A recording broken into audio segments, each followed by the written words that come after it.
బోధన్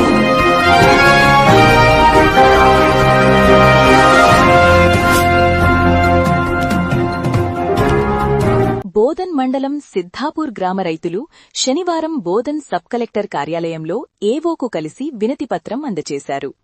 కల్దుర్గి సొసైటీలో సోయాబీన్ను విక్రయించగా పూర్తిగా రావాల్సిన డబ్బులు ఇవ్వలేదని వివరించారు. సొసైటీ వారిని అడగగా పొంతనలేని సమాధానాలు చెబుతూ కాలయాపన చేస్తున్నారని అన్నారు. అధికారులు స్పందించి తమకు రావాల్సిన డబ్బులను ఇప్పించాలని కోరారు. మేము సిద్ధాపూర్ గ్రామ రైతులు బోధన్ మండల్ కల్దుర్గి సొసైటీలో సోయా చిక్కుడు అమ్మినాము. అమ్మితే మాకు టోటల్ పైన బస్తాల పైన మాకు ఒక ½ క్వింటల్ రైతులకి తక్కువ అమౌంట్ పడ్డాయి. అడగనికి పోతే మాకు రెస్పాన్స్ ఇస్తలేరు సరిగ్గా. మేము ఈరోజు సబ్ కలెక్టర్ కార్యాలయంకు వచ్చి ఏఓ గారికి మెమరాండం ఇవ్వడం జరిగింది.